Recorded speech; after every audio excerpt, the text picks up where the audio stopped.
You're sitting at your desk on a Monday morning and your boss walks by. They smile at you, ask about your weekend, even compliment your work on that last project. You feel good, valued, maybe even a little proud. But then 2 hours later, in front of the entire team, they subtly criticize that same project. Nothing too harsh, just enough to make you question yourself. And suddenly you're confused. Wait, didn't they just praise this? Am I going crazy? No, you're not going crazy. What you're experiencing is something far more calculated than you realize, because society taught us that narcissists are loud, obvious, arrogant. The boss who yells, takes all the credit, brags constantly.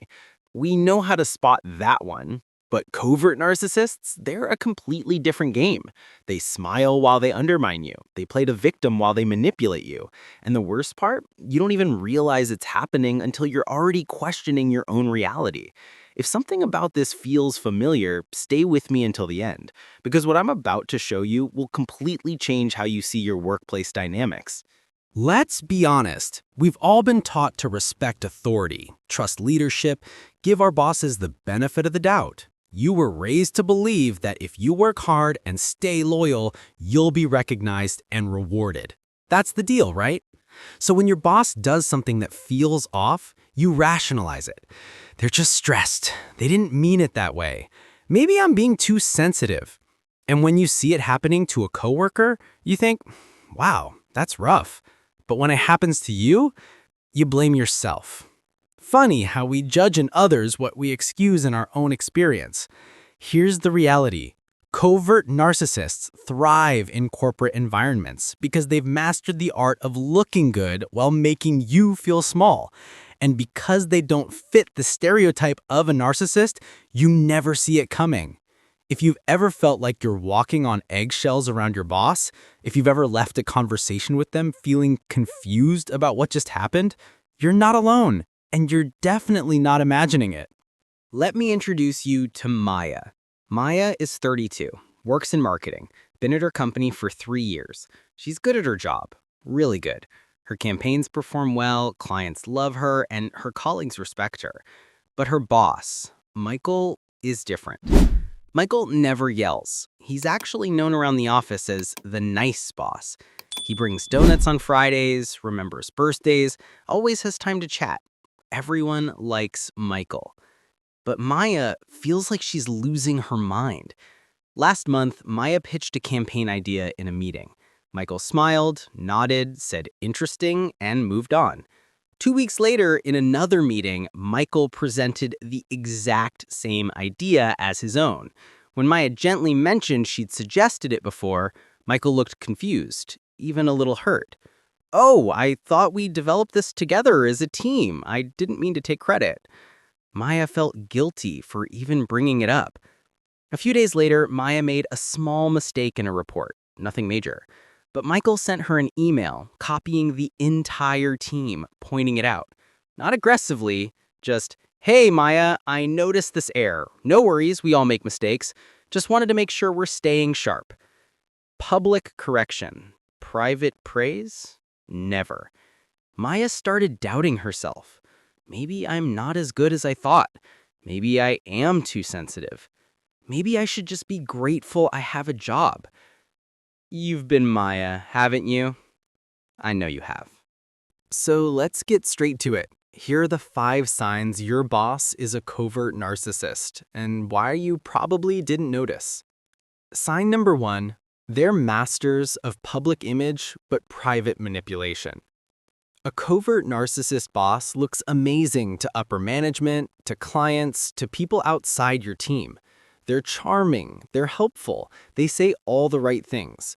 But behind closed doors, with their direct reports, they're cold, critical, dismissive. They praise you to your face in private, then subtly undermine you in meetings.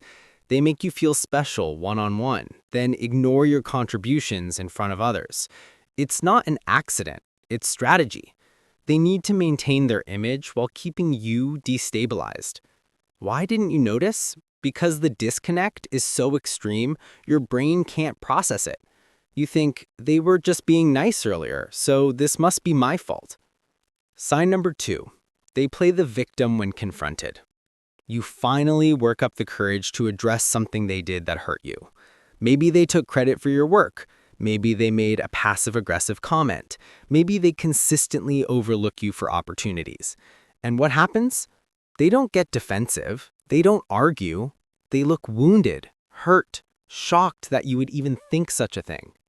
I can't believe you'd say that. I've done so much for you. I thought we had a good relationship. I'm just trying to help the team succeed.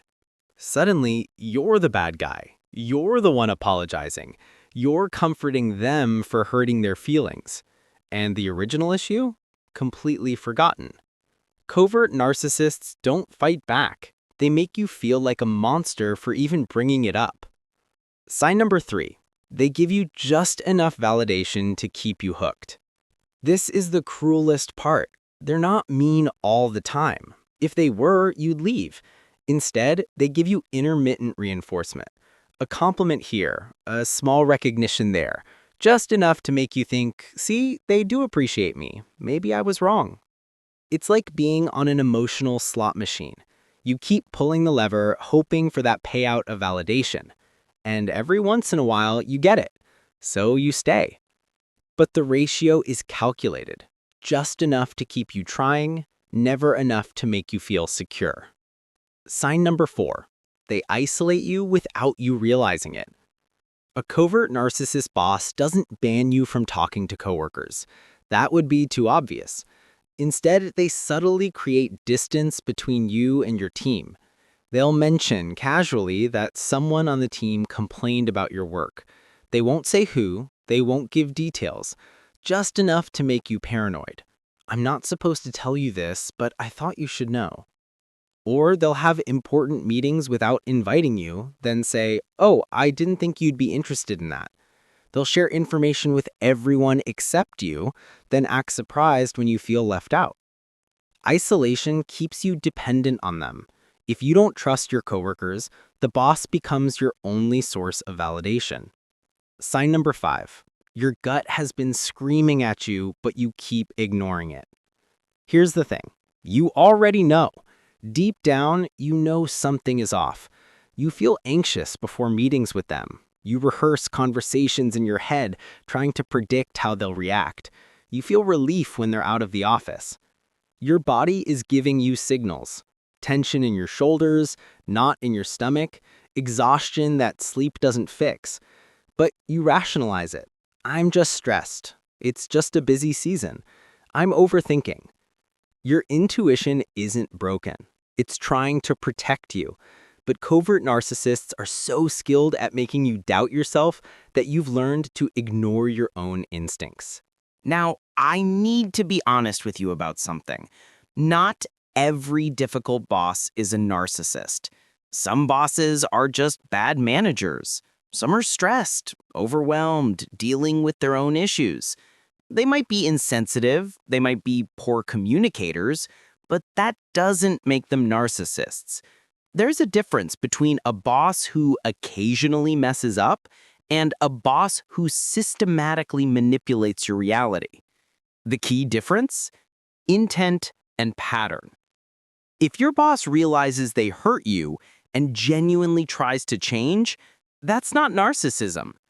If your boss can take feedback without making you feel like the villain, that's not narcissism. But if every single time you try to address an issue, you end up apologizing to them, if you constantly feel confused about whether something actually happened the way you remember, if you're walking on eggshells every single day, that's when you need to pay attention. The line is subtle, but you feel it. You know when you've crossed it.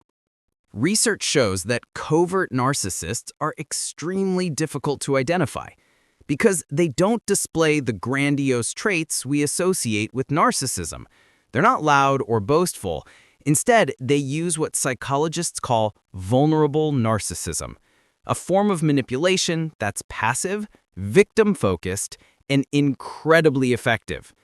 Studies on workplace toxicity show that employees under covert narcissist leadership experience higher rates of anxiety, self-doubt, and burnout than those under overtly aggressive bosses. Why? Because you can defend yourself against open hostility, but covert manipulation makes you question your own reality. This isn't just bad management, it's a calculated psychological pattern. And recognizing it isn't paranoia, it's self-protection. You know what the real issue is? It's not that you have a covert narcissist boss. It's what that reveals about how much you've learned to distrust yourself. We're not uncomfortable because our boss is manipulative. We're uncomfortable because we've realized we've been letting someone else define our reality. We've been giving away our power, our confidence, our sense of what's true to someone who doesn't deserve it. A covert narcissist boss is a mirror, and that mirror shows you how much you've been trained to doubt your own instincts, to prioritize someone else's feelings over your own truth, to stay small so someone else can feel big. And mirrors sometimes show us things we'd rather not see. But seeing it, that's the first step to changing it. So, let me tell you what I really think. If you recognized your boss in these 5 signs, you're not being dramatic, you're not overreacting, you're not too sensitive, you're seeing clearly, maybe for the first time in a long time. But you also need to ask yourself, what am I going to do about it? Not with guilt, with clarity. If you're just venting and need validation, that's okay. Sometimes we need to name something before we can deal with it. But if recognizing this pattern is making you realize you've been sacrificing your mental health, your confidence, your career growth for someone who will never appreciate it, then maybe it's time to consider your options. Set boundaries. Document everything. Build relationships outside this dynamic. Or if it's possible, start looking for an exit strategy. Because working under a covert narcissist can break you slowly, so slowly you don't even notice until you don't recognize yourself anymore. You deserve a boss who doesn't make you question reality. You deserve a workplace where your instincts are trusted, not manipulated. And you deserve to stop apologizing for taking up space. If this video made you see something you couldn't see before, hit that like button. Subscribe if you want more content that makes you think about workplace psychology. And share this with someone who's been doubting themselves at work. Let them know they're not alone. We'll see you in the next video. And remember, trust your gut. It's been right all along.